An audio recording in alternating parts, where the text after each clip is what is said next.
نحمده ونصلي على رسوله الكريم اما بعد فاعوذ بالله من الشيطان الرجيم بسم الله الرحمن الرحيم رب اشرح لي صدري ويسر لي امري واحلل عقدة من لساني يفقهوا قولي۔ صفحہ نمبر 585، کتاب الجزاء، قیامت، دوزخ اور جنت کا احوال، اللہ تعالیٰ کی رحمت کی وسعت کا تذکرہ۔ فصل اول، قیامت، دوزخ اور جنت کا احوال۔ احوال سے مراد حالات۔ ہم قبر کی ہولناکیاں بیان کر چکے ہیں اور ان سے سخت تر سور کا پھونکا جانا، قبروں سے اٹھنا، حساب و کتاب، ترازو اور پل صراط سے گزرنا وغیرہ ہے۔ یعنی قبر پہلا مرحلہ ہے اور آسان ہے، اس سے زیادہ آگے آنے والے مراحل اور بھی سخت ہیں، اور یہ وہ ہولناک مراحل ہیں جن پر ایمان لانا فرض ہے۔ اس میں بڑا غور و فکر کرنا چاہیے، یعنی ان چیزوں کے بارے میں سوچ بچار ہونی چاہیے۔ بہت سے لوگ دنیا کے مسائل اور مشکلات اور دنیا کے نفع نقصان کے بارے میں تو بہت کچھ سوچتے ہیں، لیکن اس دنیا کے بعد آگے کیا کیا مرحلے پیش آنے والے ہیں عموماً ان کی طرف دھیان کم ہی جاتا ہے، ان کے لیے پریشانی کم ہی ہوتی، حالانکہ ان میں غور و فکر زیادہ ہونا چاہیے۔ اکثر لوگوں کے دلوں میں تو آخرت پر ایمان راسخ ہی نہیں ہے، بس ایک خیال سا ہوتا ہے کہ ہونا ایسے۔ اگر کسی انسان نے حیوانات کے پیدا ہونے کو مشاہدہ نہ کیا ہو اور پھر اسے بتایا جائے کہ سانع اپنی قدرت سے اس گندے نطفے سے ایسا آدمی پیدا کرتا ہے جو خوبصورت، عقل مند اور بولنے والا ہوتا ہے، تو اس کی تصدیق کرنے سے اس کی طبیعت انکار کرے گی۔ اسی سے انسانوں کی کج فہمی کا مطلب یہ کہ سمجھ کی کمی یا ٹیڑھی سمجھ اور علمی کم آئے گی، یعنی علم کی کمی، اس کا اندازہ کرنا چاہیے۔ جو ذی شعور آدمی پہلی پیدائش کا مشاہدہ کرتا ہے وہ اللہ تعالیٰ کی قدرت و حکمت سے دوبارہ پیدا کرے گا کیسے انکار کر سکتا ہے؟ یعنی وہ اس بات سے انکار نہیں کر سکتا کہ اللہ تعالیٰ پھر بھی پیدا کرے گا۔ پچھلے دنوں ایک میل بہت سرکولیٹ ہو رہی تھی جس میں انڈے سے بچہ بننے تک، یعنی چک بننے تک کے سارے مراحل کو درجہ بدرجہ تصویروں میں دکھایا گیا تھا۔ شاید آپ میں سے بہت سے لوگوں نے وہ دیکھی ہو وہ تصویریں، کہ کس طرح ایک انڈا ہوتا ہے اور پھر کس طرح اس میں خون کی دھاریاں بننے لگتی ہیں۔ کئی دفعہ آپ نے انڈا توڑا ہوگا تو گندا انڈا ہوتا ہے اور اس میں کچھ خون ہوتا ہے، تو جن لوگوں کو نہیں پتا ہوتا کہ یہ خون کس لیے اس میں پیدا ہو جاتا ہے وہ عام طور پہ کہتے ہیں گندا انڈا ہے اور پھینک دیتے ہیں، لیکن غور و فکر کرنے والے غور و فکر کرتے ہیں، اور خصوصاً اگر وہ کسی مرغی کے نیچے ہو اور اس کو وہ سی رہی ہو تو مختلف سٹیجز پر اگر اس انڈے کو توڑا جائے تو اس میں مختلف طرح کے مناظر نظر آتے ہیں۔ اور پھر آپ میں سے کچھ لوگ ایسے ہوں گے کہ جنہوں نے انڈے کے اندر سے بچہ نکلتے دیکھا ہوگا۔ مثلا آج کے بچے جو ہیں عموماً یہ چیزیں مشاہدہ نہیں کرتے۔ اگر کسی بچے کو یہ بتایا جائے کہ مرغی کا یہ جو چوزا ہے یہ انڈے سے نکلا ہے تو کبھی بھی یقین نہیں کرے گا، انڈے سے چوزا کیسے نکل سکتا ہے؟ انڈے کی شیپ اگر آپ دیکھیں تو قبر کی طرح ہوتی، یعنی اوول سی ہوتی، اور پھر اس کے اوپر جو انڈے کا کور ہوتا ہے وہ بھی مٹیالہ سا ہوتا ہے، اور پھر جب انڈا ٹوٹتا ہے تو اس کے اندر سے جیتا جاگتا چوزا نکلتا ہے۔ میں نے بچپن میں اپنی آنکھوں کے سامنے یہ منظر دیکھا ہوا ہے کہ کس طرح مرغی اپنی چونچ مار کے ٹکورتی ہے اس انڈے کو، اور پھر اس کے اندر سے آہستہ آہستہ ایک ذی روح چیز برآمد ہونے لگتی ہے جو بالکل ایک بوٹ کی طرح ہوتی ہے۔ اس کو بوٹ کہتے ہیں، اس یعنی بوٹ سے مراد کشتی نہیں ہے انگریزی کی بلکہ بوٹی ہوتی ہے، یعنی پھر آہستہ آہستہ اس کے اوپر پر آتے ہیں۔ تو یہ کتنا حیران کن منظر ہے۔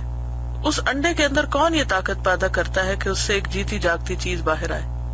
اسی پر قیاس کر سکتے ہیں کہ جیسے انڈے سے بچہ نکل سکتا ہے تو قبر کے اندر سے دوبارہ انسان زندہ ہو کر کیوں نہیں نکل سکتا، اور وہ رب کیوں نہیں پیدا کر سکتا جس نے پہلی بار پیدا کر لیا؟ اگر ایمان کمزور ہے تو پہلی پیدائش کو دیکھ کر اس کو مضبوط کر کہ دوسری پیدائش بھی ایسی ہی ہے، بلکہ اس سے آسان، کیونکہ دوسری دفعہ کام کرنا آسان ہوتا ہے۔ اور اگر تیرا ایمان قوی ہے تو اپنے دل کو آنے والے خطرات سے آگاہ کر، ان میں غور کر کے عبرت پکڑ اور اپنی اصلاح پر کمر بستہ ہو جا۔ مردوں کے کانوں میں جو پہلی آواز پڑے گی وہ اسرافیل کی آواز ہوگی جبکہ وہ سور پھونکے گا، اور جس آواز کو تو بھول چکا ہے جب اسے سنے گا تو سخت پریشان ہوگا۔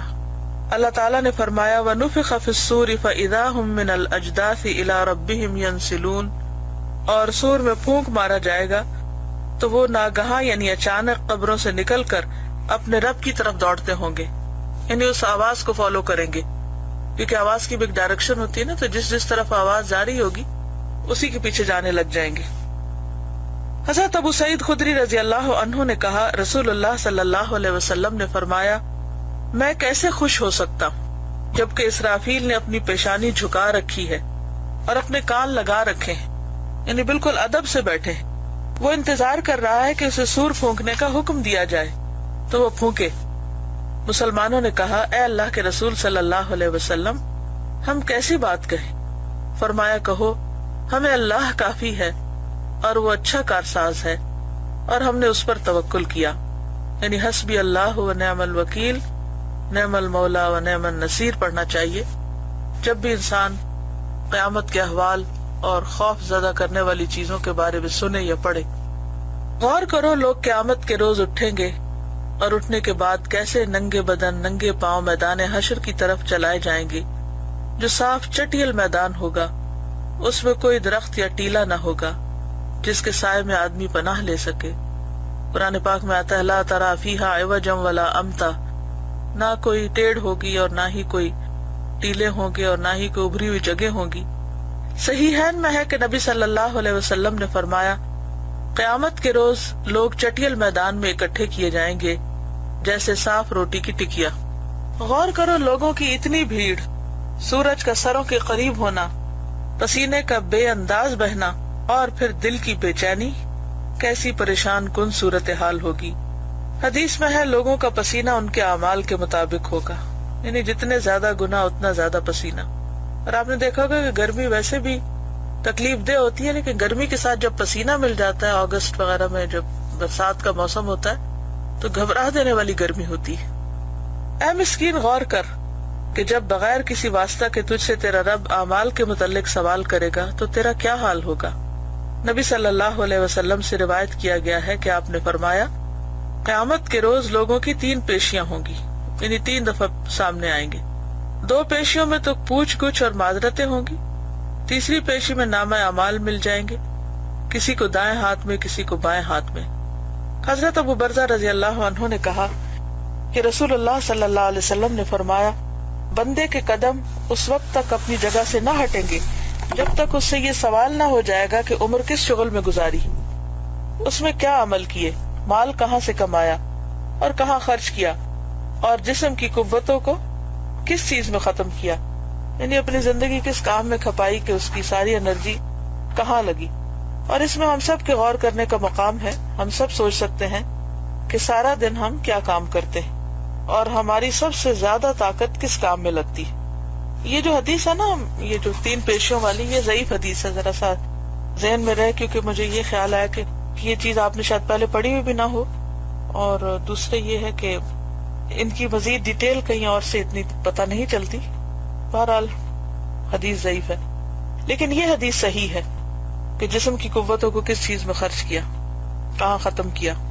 اور صرف آج اور کل کو نہ دیکھیں، یہ جب سے آپ نے قرآن پڑھنا شروع کیا اس وقت کو نہ دیکھیں، پچھلی زندگی پر بھی غور کریں، اور خصوصاً جوانی پر کہ وقت کن کاموں میں لگا دیا۔ اور اگر اب غلطی ہو چکی ہے تو انسان توبہ کرے، کیونکہ توبہ کرنے سے اللہ تعالیٰ برائیوں کو بھلائیوں میں بدل دیتے ہیں۔ انسان نادم ہو، شرمندہ ہو، اللہ کے آگے روئے اور دعا کرے کہ اللہ، جو وقت میں اپنا ضائع کر چکا ہوں تو اس پر مجھے معاف کر دے، اور اس وقت کا مجھ سے حساب نہ لے، اور اسے بھی میری حسنات میں شامل کر دے، اور آئندہ کے لیے انسان پھر بیکار کے مشغلوں سے بچے۔ اور اب بھی آپ ضرور دیکھیے، ضرور سوچئے، کون سا وہ کام ہوتا ہے جو آپ کو سب سے زیادہ تھکا دیتا ہے، جس میں آپ کا سب سے زیادہ وقت لگ جاتا ہے، جس میں آپ سب سے زیادہ اپنی انرجی لگاتے ہیں، کیونکہ اس کے بارے میں سوال کیا جائے گا۔ حضرت صفوان بن محرز نے کہا، میں عبداللہ بن عمر کا ہاتھ پکڑے ہوئے تھا کہ ایک آدمی سامنے آیا اور اس نے کہا، آپ نے قیامت کے متعلق رسول اللہ صلی اللہ علیہ وسلم سے کچھ سنا ہے؟ انہوں نے فرمایا، میں نے رسول اللہ صلی اللہ علیہ وسلم سے سنا ہے، اللہ عز و جل اپنے بندے کو اپنے قریب کرے گا، یعنی قیامت کے دن، پھر لوگوں سے اس کو پردے میں لے لے گا، لوگوں سے اس کو پردے میں کر لے گا، نہیں چھپا دے گا، مخلوق نہیں دیکھ سکے گی، پھر اس کے گناہوں کا اس سے اقرار کرائے گا، بتاؤ یہ کیا تھا؟ اور کہے گا کیا تو فلاں گناہ کو جانتا ہے، فلاں گناہ کو جانتا ہے، یہاں تک کہ اس کے سارے گناہوں کا اس سے اقرار کرائے گا، تب وہ سمجھے گا کہ وہ ہلاک ہوا۔ پھر اللہ تعالیٰ فرمائے گا میں نے دنیا میں بھی تیری پردہ پوشی کی تھی اور میں آج بھی تجھے معاف کرتا ہوں۔ پھر اس کی نیکیوں کی کتاب اس کو دی جائے گی۔ اس بات کو اگر آپ سمجھنا چاہیں تو اس واقعے سے سمجھ سکتے ہیں کہ بعض اوقات بچے جب شرارت کرتے ہیں تو ماں اگنور کرتی رہتی، پھر ایک دن ایسا آتا ہے کہ ماں اس کو پکڑ کر ایک کونے میں لے جاتی اور اس کے ہاتھ پکڑ کر اور اس کی بعض اوقات ٹانگیں باندھ کے اور اس کو بالکل کارنر کر دیتی اور اس سے پھر پوچھتی کہ بتاؤ اب یہ کام کیا تھا۔ تو بچہ اگر اقرار کر لیتا ہے اور توبہ کرنے لگتا ہے تو ماں اس کو چھوڑ دیتی ہے، یہ وعدہ لے کر کے آئندہ نہیں کرو۔ تو ظاہر قیامت کے دن توبہ تو نہیں ہو سکے گی، لیکن وہ بندہ جو دنیا میں اپنے گناہوں کی معافی مانگ لے اس وقت کے آنے سے پہلے تو قیامت کے دن ظاہر ہے کہ اس کے نامہ اعمال میں اگر گناہ ہوئے بھی تو اللہ تعالیٰ وہاں بھی اس سے اقرار کرا لے گا، تو وہ اقرار کرنے کی وجہ سے اس کی معافی ہو جائے گی۔ لیکن جو لوگ دنیا میں اقرار نہیں کرتے، اپنی غلطیاں مانتے ہی نہیں، تو وہ وہاں کیسے مانیں گے؟ رہے کافر اور منافق، یعنی یہ ایسا سین ہے کہ اسے دیکھ کے دل دہل جاتا ہے۔ اور ایک اور روایت میں آتا ہے کہ بندہ سمجھے گا کہ بس اب ہو گیا، اب اس کی معافی نہیں ہو سکتی، جیسے یہاں بھی لکھا ہوا ہے، تب وہ سمجھے گا کہ وہ ہلاک ہوا، یعنی اب نہیں چھٹ سکتا۔ آپ دیکھیں دنیا میں بھی اگر کوئی ہمیں پکڑ کر اکیلے میں پوچھے یہ غلطی کی تھی تو ہمارا دل باہر آنے لگے، کہاں یہ کہ رب العالمین پوچھے کسی سے۔ رہے کافر اور منافق تو ان کے متعلق گواہ کہیں گے ہؤلاء الذین کذبوا علی ربہم الا لعنۃ اللہ علی الظالمین، یہ وہ لوگ ہیں جنہوں نے اپنے رب پر جھوٹ بولا، خبردار ظالموں پر خدا کی لعنت ہے۔ بخاری اور مسلم کی حدیث ہے۔ صحیحین میں ابو سعید کی حدیث ہے کہ نبی صلی اللہ علیہ وسلم نے فرمایا جہنم پر پل رکھا جائے گا اور سب سے پہلے میں گزروں گا۔ یہ ایک اور بڑا مشکل مرحلہ ہے کہ جسے ہم سب کو پار کرنا ہے۔ قرآن پاک میں آتا ہے وَإِن مِّنكُمْ إِلَّا وَارِدُهَا كَانَ عَلَى رَبِّكَ حَتْمًا مَّقْضِيًّا، تم میں سے ہر ایک کو اس پر سے گزرنا ہے، تیرے رب کا حتمی طے شدہ فیصلہ ہے، یعنی ایسا ہو کر رہے گا، اس سے کوئی بھی بچ نہیں سکتا۔ یہ الگ بات ہے کہ کوئی تیزی سے گزر جائے گا اور کوئی آہستہ آہستہ اور کوئی گھسٹتے گھسٹتے، اور کوئی وہیں پر پکڑ لیا جائے گا اور جہنم میں پھینک دیا جائے گا، کیونکہ جہنم اس پل کے نیچے ہوگی اور اس پر کانٹے لگے ہوئے ہوں گے۔ جو مجرم گزرے گا وہ کانٹے آگے پکڑ کر اسے کھینچ کے، جیسے کرینز ہوتی ہیں، پکڑ کے اسے جہنم میں پھینک دے گی۔ صحیحین میں نبی صلی اللہ علیہ وسلم سے مروی ہے کہ آپ نے فرمایا پل لایا جائے گا اور اسے جہنم پر رکھا جائے گا۔ صحابہ نے پوچھا اے اللہ کے رسول صلی اللہ علیہ وسلم پل کیسا ہوگا؟ فرمایا پھسلانے والا، گرانے والا۔ سوچئے کبھی آپ کسی نہر کے پل سے گزرے ہوں، خواہ گاڑی میں بھی بیٹھے ہوں، کبھی دریا کے پل سے گزرتے ہوئے، تو آپ نے دیکھا ہوگا کہ یہ پتہ ہوتا ہے پل بھی مضبوط ہے اور گاڑی بھی اچھی ہے، لیکن اس کے باوجود دل دہل رہا ہوتا ہے، اور وہ تو پانی پر پل ہوتا ہے۔ کہاں یہ کہ جہنم کے اوپر کا پل، اور وہ پل بھی پھسلانے والا، گرانے والا، اس پر لوہے کے کڑے اور آنکڑے اور کانٹے ہوں گے، اور مومن اس سے یوں گزر جائے گا جیسے نظر گزر جاتی، ایک دم گزر جائے گا، کوئی بجلی کی چمک کی طرح، کوئی ہوا کی طرح، کوئی گھوڑے کی دوڑ، کوئی اونٹ کی دوڑ، کوئی صحیح سلامت نجات پانے والا، کوئی خراش والا، یہاں تک کہ آخری آدمی گھسٹ گھسٹ کر جائے گا، اور ایک کثیر تعداد تو جا ہی نہیں سکے گی، وہ تو وہی کٹ کے گر جائے گی۔ جہنم کا تذکرہ۔ حضرت ابو ہریرہ رضی اللہ عنہ نے کہا ہم ایک دن نبی صلی اللہ علیہ وسلم کے پاس بیٹھے تھے کہ ہم نے ایک دھماکہ سنا، تو نبی صلی اللہ علیہ وسلم نے فرمایا کیا جانتے ہو کہ یہ کیا تھا؟ ہم نے کہا اللہ اور اس کا رسول بہتر جانتے ہیں۔ تو آپ نے فرمایا یہ ایک پتھر جہنم میں پھینکا گیا تھا، 70 سال کے بعد وہ اب جہنم کے پیندے میں گرا ہے۔ صحیح مسلم کی روایت ہے۔ تو اس سے آپ اندازہ لگا سکتے ہیں کہ جہنم کی گہرائی کتنی زیادہ ہے، کتنی بڑی بلا ہے، اور اتنی گہرائی میں کوئی گر کے وہاں سے نکلے گا کیسے باہر؟ اگر اسے کہا بھی جب باہر آؤ تو اسے اوپر آنے کے لیے پھر 70 سال چاہیے ہوں گے کم از کم، اور اوپر سے نیچے گرنے کی رفتار تو تیز ہوتی ہے، اور نیچے سے اوپر آنے کی رفتار تو آہستہ ہی ہوگی۔ اور ویسے بھی ہے کہ کوئی اگر نکل بھاگنے کے لیے کوئی تدبیر کر لے تو وہ تدبیر کارگر نہ ہوگی، جو ہی کوئی کنارے تک پہنچے گا اٹھا کے دوبارہ نیچے پھینک دیا جائے گا. اور خصوصاً جو منافق لوگ ہیں، کہتے کچھ ہیں کرتے کچھ ہیں، وہ جہنم کے سب سے نچلے درجے پہ ہوں گے. اور یہ بھی نچلے درجے کی بات ہو رہی ہے. صحیحین میں حضرت ابو ہریرہ سے مروی ہے کہ رسول اللہ صلی اللہ علیہ وسلم نے فرمایا، تمہاری اس آگ سے جسے آدمی جلاتے ہیں جہنم کی آگ 70 گنا زیادہ تیز ہے. صحابہ نے کہا، یا رسول اللہ صلی اللہ علیہ وسلم، یہی کافی تھی، یعنی جلانے کے لیے تو دنیا کی آگ بھی کافی تھی. تو آپ نے فرمایا، وہ 69 حصے اس سے زیادہ تیز ہے اور ہر حصہ اتنا ہی گرم. مسلم کے افراد میں حضرت عبداللہ بن مسعود رضی اللہ عنہ کی حدیث ہے کہ نبی صلی اللہ علیہ وسلم نے فرمایا، جہنم کو لایا جائے گا، اس دن 70,000 باگیں اسے پڑی ہوں گی. باغ کہتے ہیں جو گھوڑے وغیرہ کے منہ میں لگام دی جاتی ہے جس سے اسے کنٹرول کیا جاتا ہے. تو اسی طرح جہنم کو کنٹرول کرنے کے لیے 70,000 باغیں لگی ہوئی ہوں گی، اور ہر باغ کے ساتھ 70,000 فرشتہ ہوگا جو اسے کھینچ لائیں گے. قرآن پاک میں آتا ہے نا، وَجِيءَ يَوْمَئِذٍ بِجَهَنَّمَ يَوْمَئِذٍ يَتَذَكَّرُ الْإِنسَانُ وَأَنَّىٰ لَهُ الذِّكْرَىٰ. جس دن جہنم لے آئی جائے گی اور انسان اس دن اپنا کیا دھرا سب کچھ یاد کرے گا، لیکن وہ یاد کرنا اس کو کچھ بھی فائدہ نہ دے گا. حضرت ابو الدرداء رضی اللہ عنہ نے کہا، دوزخیوں کو اتنی سخت بھوک لگے گی کہ وہ اسے جہنم کے عذاب کے برابر سمجھیں گے. آپ دیکھیں کہ ویسے عام حالات میں بھوک لگی ہو تو ہم بالکل بےکل ہو جاتے، کوئی بات نہیں سوچتی، کوئی سمجھ نہیں آتی، نہ پڑھا جاتا ہے نہ کام ہوتا ہے، انسان بالکل بیکار ہو جاتا ہے. لیکن جہنم میں تو شدید ترین بھوک لگے گی، اور وہ بھوک بھی ایک عذاب ہوگی. پھر وہ کھانا مانگیں گے تو انہیں تھور دی جائے گی. تھور کہتے ہیں کیکٹس کو، کڑوا، جو نہ موٹا کرے نہ بھوک مٹائے. پھر وہ فریاد کریں گے تو ان کو گلے میں اٹک جانے والا کھانا ملے گا. پھر وہ یاد کریں گے کہ گلے میں اٹکے ہوئے کھانے کو پانی سے نگلا کرتے تھے، اور وہ پانی مانگیں گے تو ان کو گرم پانی ملے گا، لوہے کے آنکڑوں سے ان کو دیا جائے گا. جب ان کے قریب ہوگا تو ان کے منہ کو جھلس دے گا، اور جب ان کے پیٹ میں داخل ہوگا تو ہر چیز کو گلا کر باہر نکال دے گا. پھر جہنم کے داروغوں سے فریاد کریں گے کہ اپنے رب سے دعا کرو کہ ایک دن عذاب میں تخفیف ہو جائے، یعنی ایک دن بریک مل جائے، ایک دن چھٹی ہو. دنیا میں ہم 7 دن کام کریں تو ہم اپنے آپ کو بڑا مظلوم سمجھتے ہیں. ویک ڈیز میں کام کر کے ہم کہتے ہیں ویکینڈ تو لازماً چھٹی ہونی چاہیے. اور اگر کبھی کسی کو چھٹی کے دن کام پہ بلا لیا جائے تو آپ نے دیکھا ہوگا کہ لوگ کتنا مائنڈ کرتے ہیں کہ ہماری چھٹی خراب کر دی انہوں نے، ہماری ڈیوٹی لگا دی چھٹی کے دن. لیکن وہاں وہ فریاد کریں گے کہ ایک دن تخفیف ہو جائے، یعنی ہم کہتے کہ عذاب کم ہو جائے، بس ایک دن ہلکا ہو جائے. تو وہ ان کو جواب میں کہیں گے، کیا تمہارے پاس کھلے دلائل لے کر رسول نہ آئے تھے؟ وہ اقرار کریں گے، ہاں آئے تھے.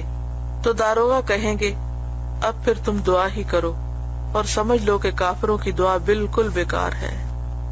آپس میں کہیں گے، اچھا مالک سے سوال کر لو. تو کہیں گے، اے مالک، اے رب، ہمیں موت دے دے. تو وہ کہے گا، تم یہی رہنے والے ہو، انکم ماکثین. پھر کہیں گے، اے ہمارے رب، ہمیں یہاں سے نکال، اگر ہم پھر ایسا کریں تو ہم ظالم ہوں گے. اللہ تعالیٰ فرمائیں گے، اخسؤوا فیہا ولا تکلمون، ذلیل ہو کر اس میں رہو اور مجھ سے بات نہ کرو. اس وقت وہ ہر بھلائی سے مایوس ہو جائیں گے، پھر چیخو پکار شروع کر دیں گے، لیکن رونے سے بھی بات نہیں بنے گی. دنیا میں تو یہ ہوتا ہے کہ جب غم اور تکلیف کی شدت ہوتی ہے تو اللہ تعالیٰ نے ایک بڑا پیارا نظام رکھا ہے کہ انسان کے آنسو بہہ پڑتے اور آنکھوں کے راستے وہ غم دھل جاتا ہے. لیکن وہاں پر رونے کا بھی فائدہ نہ ہوگا. چیخ پکار سے خود تو ہلکان ہوں گے، دوسروں کا بھی سکون برباد کریں گے. ویسے تو سکون نام کی چیز کوئی جہنم میں ہوگی نہیں، لیکن پھر بھی انسان ایک تو خود تکلیف میں اور ایک شور ہنگامہ ہو، ساؤنڈ پولوشن ہو تو وہ اور زیادہ تکلیف دہ ہوتی ہے. جہنم کے سانپ بچھو کے متعلق غور کرو. حدیث میں ہے، اس کے سانپ بختی اونٹوں کی گردنوں کی طرح ہیں، اور اس کے بچھو جیسے خچروں پر جھول ڈال رکھی، یعنی اتنے بڑے بڑے ہوں گے اور اتنے موٹے. حضرت حسن سے مروی ہے کہ آگ ان کو ہر روز 70,000 مرتبہ کھائے گی اور پھر وہ پہلے کی طرح ہو جائیں گے. معلوم ہونا چاہیے کہ دوزخ کے حالات بڑے لمبے ہیں، اور ان میں سے تھوڑے سے تھوڑا بھی اس لائق ہے کہ اس سے ڈرا جائے. اگر تمہارا اس پر ایمان ہے تو خبردار ہو جاؤ اور آنے والے حالات سے ڈرو، اس لیے کہ اللہ تعالیٰ بندے پر 2 خوف جمع نہ کرے گا. اور خوف سے ہماری مراد عورتوں کی نرم دلی نہیں کہ ایک گھڑی روتی ہیں پھر غافل ہو کر عمل چھوڑ دیتی ہیں، خوف سے ہماری مراد وہ خوف ہے جس سے گناہ چھوڑے جائیں اور اطاعت کی رغبت ہو. باقی رہا بے وقوفوں کا خوف جو صرف ہولناکیوں کے سننے پر، اتنا کہنے پر اکتفا کرتے ہیں کہ ہم اللہ کی مدد چاہتے ہیں، ہم اللہ کی پناہ لیتے ہیں، اے اللہ ہمیں سلامت رکھ، اور اس کے ساتھ وہ برائیوں پر اصرار کرتے رہتے ہیں اور شیطان ان سے کھیلتا رہتا ہے، جیسے کہ وہ آدمی جس پر درندہ حملہ کرنے والا ہو اور وہ قلعے کے پاس ہو اور قلعے میں داخل نہ ہو بلکہ اپنی جگہ پر کھڑا رہے اور زبان سے کہے میں اس سے اللہ کی پناہ چاہتا ہوں. یعنی جس چیز سے کچھ کر کے بچا جائے اس پر انسان صرف باتیں کر لے اور ان باتوں کو کافی سمجھے کہ کافی نہ ہوگا. اب یہ ہے کہ جب صورتحال یہ ہو تو پھر کرنا کیا چاہیے؟ نجات کی راہ کیا ہے؟ راہ نجات دنیا میں حضرت رسول اللہ صلی اللہ علیہ وسلم سے محبت رکھ، یہ ہے پہلا کرنے کا کام. کیا؟ نبی صلی اللہ علیہ وسلم سے محبت رکھ اور ان کی سنت کی تعظیم کا حریص بن، شاید کہ وہ آخرت میں تیری سفارش کرے، کیونکہ تمام انبیاء سے پہلے انہی کی شفاعت قبول ہوگی. آپ اپنی امت کے بڑے گناہگاروں کی سفارش کر کے ان کو نجات دلائیں گے. دوسری چیز، نیک لوگوں کو دوست بناؤ کہ ہر مومن کی شفاعت ہوگی، اور دھوکہ کھا کر سستی نہ کرنا اور اسے اللہ سے پر امید رہنا نہ سمجھنا، کیونکہ جو کسی چیز کی امید رکھتا ہے وہ اس کو طلب کرتا ہے. یعنی صرف امیدیں رکھنے سے بات نہیں بنتی جب تک کہ انسان کچھ کرے نہ. جس آدمی کے ذمے مظالم ہوں اور وہ ان کی ادائیگی سے پہلے مر جائے تو قیامت کے دن اس کے حقدار اس کو گھیر لیں گے. کوئی کہے گا اس نے مجھ پر ظلم کیا، کوئی کہے گا اس نے مجھ سے ٹھٹا کیا، کوئی کہے گا اس نے میرا حق مارا، کوئی کہے گا اس نے میری ہمسائیگی کا حق ادا نہ کیا، کوئی کہے گا اس نے مجھ سے دھوکہ کیا. تو ان لوگوں سے بچنا مشکل ہوگا. کہا جائے گا آج کسی پر ظلم نہ ہوگا. اب آپ دیکھیں کہ ہم تو ان میں سے کوئی کام نہیں کرتے نا. اپنا جائزہ خود لے لیں. کوئی کہے گا اس نے مجھ سے ٹھٹا کیا، یعنی بے وجہ کسی پہ ہنسنا اور اس کو ذلیل کرنا اور اس کا مذاق اڑانا، یہ بھی ظلم ہے. کوئی کہے گا اس نے میرا حق مارا، کوئی کہے گا اس نے میری ہمسائیگی کا حق ادا نہ کیا، کوئی کہے گا اس نے مجھ سے دھوکہ کیا. تو جن کے ساتھ ایسا کیا ہوگا ان سے بچنا مشکل ہوگا، وہ اپنا حق لیں گے. آج کچھ لوگ بےچارے دنیا میں کمزور ہوتے ہوئے کچھ نہیں کہہ سکتے، اندر ہی اندر پی جاتے ہیں دوسروں کی زیادتیاں، لیکن کل انہیں جواب دینا ہوگا. حضرت ابو سعید خدری رضی اللہ عنہ نے کہا، رسول اللہ صلی اللہ علیہ وسلم نے فرمایا، قیامت کے دن مومن آگ سے بچ جائیں گے تو انہیں جنت اور دوزخ کے درمیان پل پر روک دیا جائے گا، اور جو حقوق ان کے ذمے ہوں گے ان سے بدلہ دلوایا جائے گا، اور جب وہ پوری طرح پاک ہو جائیں گے تو ان کو جنت میں داخل ہونے کی اجازت دی جائے گی. یعنی جنت میں داخلے کے لیے ہر طرح سے پاک صاف ہونا ضروری ہے. کچھ لوگوں کو تو جہنم میں ڈال کے پاک کیا جائے گا، اور کچھ لوگوں کو جنت سے پہلے ایک نہر میں نہا کے اور ایک دوسرے کے حقوق ادا کر کے پاک کیا جائے گا، یعنی ایک دوسرے سے معافی تلافی کرا کے، اور کچھ نہ کچھ بدلہ بھی دلوایا جائے گا. ابو ہریرہ رضی اللہ عنہ سے روایت ہے کہ رسول اللہ صلی اللہ علیہ وسلم نے فرمایا، کیا تم جانتے ہو کہ مفلس کون ہوتا ہے؟ صحابہ نے کہا، ہم میں سے مفلس وہ ہے جس کے پاس نہ روپیہ ہو، نہ پیسہ ہو، نہ سامان. تو فرمایا، میری امت میں سے مفلس وہ آدمی ہے جو قیامت کے دن نماز، روزہ اور زکوٰۃ لے کر آئے گا، اور اس نے کسی کو گالی دی ہوگی، کسی پر تہمت لگائی ہوگی، کسی کا مال کھایا ہوگا، کسی کا خون گرایا ہوگا، کسی کو مارا ہوگا. تو یہ سب کچھ اس کی نیکیوں سے پورا کیا جائے گا. پھر اگر اس کی نیکیاں ختم ہو جائیں گی اور حقوق پورے نہ ہوں گے تو مظلوموں کے گناہ اس پر ڈال دیے جائیں گے اور اسے آگ میں پھینک دیا جائے گا. حضرت ابو ہریرہ رضی اللہ عنہ نے کہا، نبی صلی اللہ علیہ وسلم نے فرمایا، تم قیامت کے دن حقداروں کو ان کے حقوق ضرور ادا کرو گے، یہاں تک کہ سینگ والی بکری سے بے سینگ کی بکری کا بھی بدلہ لیا جائے گا. تو یہ کیسے ہو سکتا ہے کہ انسان کسی کو ستائے، ظلم کرے اور پھر اسے اس کا بدلہ نہ ملے؟ کچھ چیزیں تو دنیا میں ہی برابر ہوتی جاتی ہیں، لیکن یہ کہ کچھ آخرت کے لیے بھی رہ جائیں گی. اس لیے بہت ضروری ہے کہ انسان بندوں پر ظلم کرنے سے بچے، کسی کے ساتھ زیادتی کرنے سے بچے. اور یہ وہ جگہ ہے کہ جہاں ہم عام طور پر کوتاہی کر جاتے ہیں، جس پر بس چلے اسے دبا جاتے ہیں. یہ سب احادیث صحیحہ میں ہیں. غور کرو کہ اولاً تو تمہاری نیکیاں سلامت ہی کب رہیں گی، کیونکہ ان میں ریا اور غیبت تو شامل ہو ہی جاتی ہے. پھر اگر وہ سلامت بھی رہیں تو وہ حقداروں کو دے دی جائیں گی، تو باقی کیا رہا؟ چاہیے کہ تم اپنے نفس کے لیے بیدار ہو جاؤ، یعنی جاگ اٹھو اور اپنے اوقات ضائع نہ کرو۔ مسکین وہ آدمی ہے جو ختم ہونے والی لذت کو پسند کرے اور اس کے بدلے دائمی عذاب خریدے۔ ہم اللہ سے سلامتی اور نیکی کی توفیق مانگتے ہیں۔ جنت کا تذکرہ۔ حضرت ابو ہریرہ رضی اللہ عنہ نے کہا، ہم نے کہا اے اللہ کے رسول صلی اللہ علیہ وسلم، ہمیں کچھ جنت کے متعلق بتائیے کہ اس کی تعمیر کیسی ہے۔ فرمایا، ایک اینٹ سونے کی اور ایک اینٹ چاندی کی، اور اس کی لپائی خالص کستوری سے ہے، اس کے کنکر ہیرے اور جواہرات ہیں، اس کی مٹی زعفران ہے۔ جو اس میں داخل ہوگا نعمت میں ہوگا، اسے کوئی تکلیف نہ ہوگی، ہمیشہ اسی میں رہے گا، مرے گا نہیں، نہ اس کے کپڑے پرانے ہوں گے، نہ جوانی ختم ہوگی۔ حضرت اسامہ بن زید رضی اللہ عنہ کی حدیث میں ہے کہ نبی صلی اللہ علیہ وسلم نے ایک دن جنت کا تذکرہ کیا اور فرمایا، اس کے لیے کوئی کوشش کرنے والا ہے؟ رب کعبہ کی قسم، وہ بھڑکتی ہوئی خوشبو، چمکتا ہوا نور، بہتی ہوئی نہریں، پاک بیویاں، خوبصورتی اور نعمت کا دا اور ہمیشہ رہنے کا مقام ہے۔ انہوں نے کہا، اللہ کے رسول صلی اللہ علیہ وسلم، ہم اس کے لیے کوشش کرنے والے ہیں۔ فرمایا، انشاءاللہ تعالی، یعنی اللہ ہی چاہے تو کوشش کر سکتا ہے بندہ۔